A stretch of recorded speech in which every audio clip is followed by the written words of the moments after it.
গুচ্ছ রান্নাঘরে আপনাদের সবাইকে স্বাগতম। আজকে আমরা বোয়াল মাছের 2 কেজি রান্না করে দেখাবো। এখানে হাফ কেজি পরিমাণ বোয়াল মাছ কেটে ধুয়ে পরিষ্কার করে নিয়েছি। আমি 100 গ্রামের মতো তেল দিয়ে দিচ্ছি। 4টি পেঁয়াজ কেটে নিয়ে দিয়ে দিচ্ছি।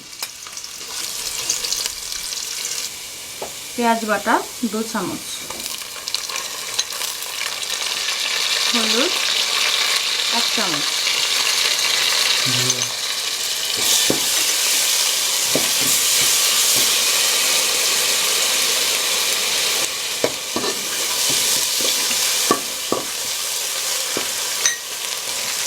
জিরা 1 চামচ, মৌরি 1 চামচ,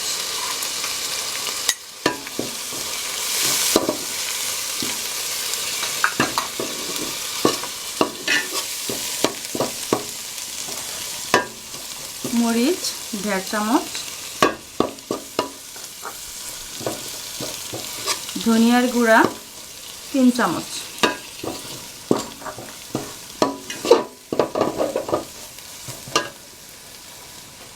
অল্প একটু পানি দিয়ে আমরা মশলাটা কষিয়ে নিব।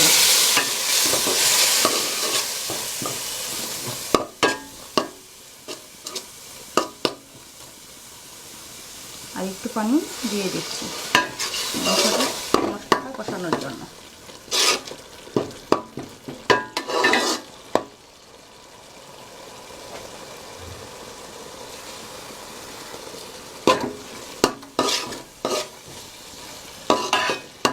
মশলাটা হয়ে এসেছে, এখন আমরা মাছগুলো দিয়ে দিব।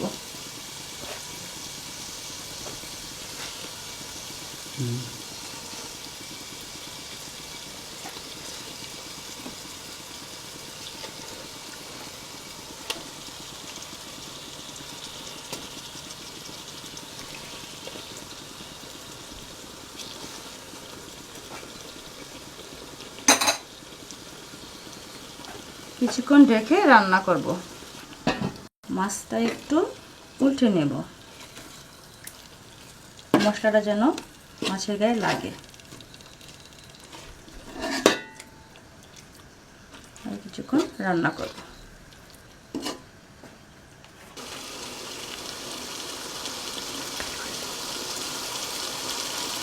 ফালি করে রাখা মরিচগুলো দিয়ে দিব এবং সাথে দিয়ে দিব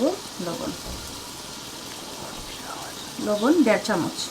100 গ্রাম গরম পানি দিয়ে দিচ্ছি। একটু নেড়ে ছেড়ে দিলাম যেন মশলাটা দলানায় থাকে। এসেছে আমাদের বোয়াল মাছের 2 কেজি রান্না।